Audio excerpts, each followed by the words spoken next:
ক্ষমতার দুয়ারে এসে ক্ষমতার জন্য লড়াই ও শত্রুতা কার মধ্যে? বিএনপি এবং জামাত এক ধরনের রাজনৈতিক বন্ধু বলা যায়। বাংলাদেশের প্রেক্ষাপটে ফ্যাসিবাদের বিরুদ্ধে ফ্যাসিবাদ তাড়াতে রাজনৈতিক বন্ধু তো একসময় গলায় গলা রেখে কাঁধে কাঁধ রেখে তারা লড়াই করেছে ফ্যাসিবাদের বিরুদ্ধে, শেখ হাসিনার বিরুদ্ধে। এখন তারা ক্ষমতার দুয়ারে দাঁড়িয়ে রাজনৈতিক শত্রুতে পরিণত হয়েছে। এখন কথা হলো, কার ক্ষমতার লোভ বেশি? ক্ষমতার দুয়ারে সবচেয়ে বেশি দাঁড়িয়ে কে? এ কথা বলার আগে ছোট্ট একটি গল্প বলি আপনাদেরকে। একবার দুই বন্ধু গভীর রাত পর্যন্ত আড্ডা দিয়েছে, মদ খেয়েছে। ভুল বুঝবেন না কেউ, আমি ব্যাখ্যাটা পরে দিব। মদ খাওয়ার পর দুইজনেই বলল, চলো আমরা বাড়ি চলে যাই। দুইজনে মাতাল, দুইজনে ঘুরে ফিরে হেলতে দুলতে আবার সেই জায়গায় এসে উপনীত হয়েছে। এখন যে বন্ধুটি ছিল কালা মোটা, তার ধারণা সে ঘরে চলে এসেছে। আর যে বন্ধুটি ছিল স্মার্ট, তারও ধারণা সে ঘরে চলে এসেছে। তো দুইজনে আবার দেখা একই জায়গায়, দুজনে নেশাগ্রস্ত। তো যে স্মার্ট, সে কালোটাকে মনে করেছে তার স্ত্রী, বলছে যে তুই কালা, তুই ভুটকি, তুই মোটা, তুই অসুন্দর, তোর ব্যবহার ভালো না, এভাবে বলতে শুরু করলো। এবার যে মোটা, সেও বসে থাকবে কেন, সেও তো মাতাল। সে বলছে যে তুই নেশাখোর, তুই বেয়াদব, তুই অসভ্য, তুই অসামাজিক, এভাবে সে বলতে শুরু করলো। তখন যে কালো, সে বলতেছে যে তুই যত কিছু করুক, তুই তো নেশা করিস, আমি তো আর নেশা করি না। তখন যে স্মার্ট, সে বলছে নেশা করি আর যাই করি, সকালে তো আমার নেশা কেটে যাবে, কিন্তু তুই যে চরিত্রহীন, তোর কি হবে? এখন দেখেন,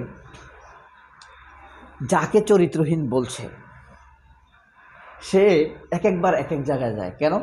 ক্ষমতার জন্য, ক্ষমতার দাপট দেখানোর জন্য। আমরা বিএনপির কথা ধরি। বিএনপি ধরেন ক্ষমতার জন্য কি করেছে এতদিন?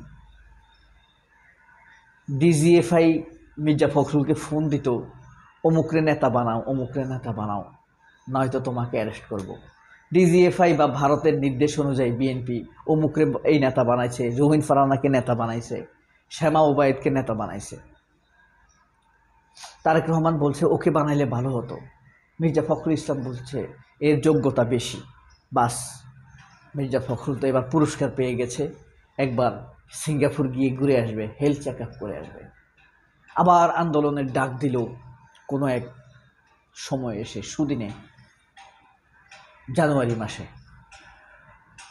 আবার দেখা গেল ডিজিএফের ফোন, ফখরুল সাহেব এনিকে যুগ্ম মহাসচিব বানান,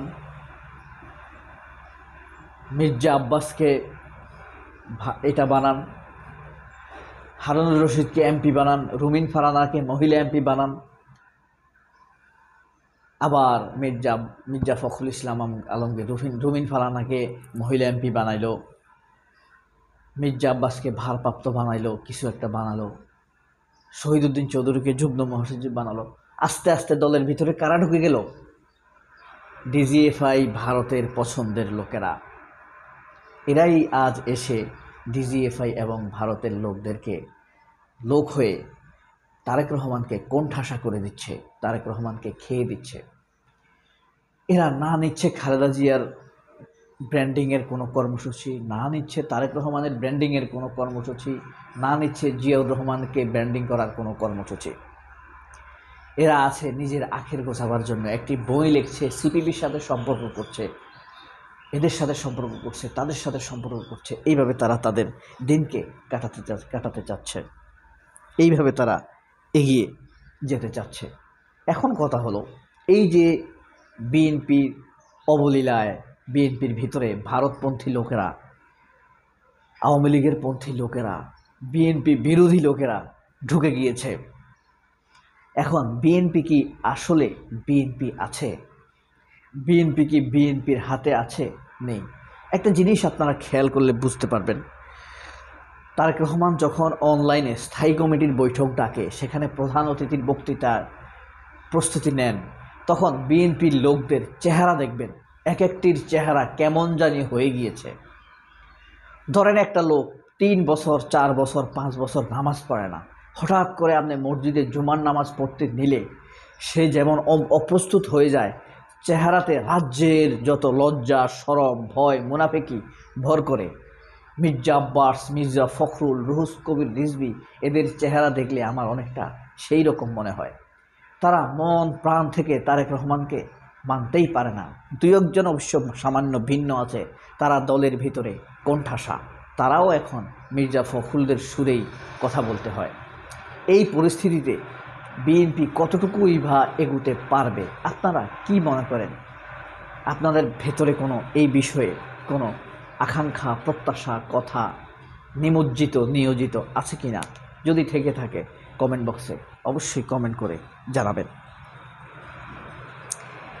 এখন বলেন তো, এখানে মাতাল কে? কালো বন্ধুটিকে, স্মার্ট বন্ধুটিকে? দেখুন, স্মার্ট বন্ধুটি ক্ষমতার কথা খুব বেশি বলে না, তবে সে ক্ষমতার দুয়ারে দাঁড়িয়ে। তারও যে খুব বেশি আত্মবিশ্বাস আছে তা কিন্তু না। এখানে মাতালকে, নেশাগ্রস্তকে আপনারা নেশাগ্রস্ত হিসেবে ধরবেন না, ক্ষমতার মোহটা হিসাবে ধরবেন, ক্ষমতার মোহ হিসাবে ধরবেন। তো একজনকে বলল যে তুই চরিত্রহীন, মোটু, ভুটকি, অবিশ্বস্ত, সংসার নষ্টকারী। অর্থাৎ তার প্রমাণ রয়েছে, সে অতীতে 2-1 বার ক্ষমতায় এসেছে, ক্ষমতার নির্বিঘ্ন করতে পারেনি, শান্ত করতে পারেনি। ক্ষমতায় থাকা অবস্থায় 111 ঘটেছে, ক্ষমতা থাকা অবস্থায় মইনিউদেরকে ক্ষমতা দিয়েছে, তারা সব কিছু তছনছ করে দিয়েছে। ক্ষমতায় থেকেও ক্ষমতাকে গোছাতে পারেনি। বুঝতে পারছেন সেটাকে? আরেকজন স্মার্ট আছে, সে বুঝতে পারছে মুটকু বন্ধুর আগের পরিস্থিতি নেই। যত এসে মুখে বলুক ক্ষমতার দুয়ারে, সে আসলে তার পায়ের জোর, গায়ের জোর, বুকের জোর, মনের জোর খুবই কম। সে শুধু এখন শরীরে পানি জমে যাওয়া মোটা এক বডি নিয়ে দাঁড়িয়ে আছে, মনে হয় যেন অনেক শক্তিশালী, আসলে তার ভেতরে কিছু নেই। স্মার্ট বন্ধুটি অতীতে ক্ষমতায় সরাসরি না গেলেও শেয়ার করেছে, 2-4টা সরকার ফেলে দিতে তাদের মোক্ষম ভূমিকা রয়েছে। 24-এর আন্দোলনে তো তাদের বিশাল ভূমিকা, মানুষ তাদের উপরে বিশাল আস্থা রাখছে। তাদেরও যে ভিতরে খুব বেশি আস্থা আছে, তাদের যে ভোট বেড়েছে, তারাও যে খুব বেশি জানে তা কিন্তু নয়। তবে ক্ষমতার মোহে দুইজনই মোহগ্রস্ত, দুইজন কিন্তু সমান স্মার্ট নয়। সবাই অনেক ভালো থাকবেন। আল্লাহ হাফেজ, আসসালামু আলাইকুম।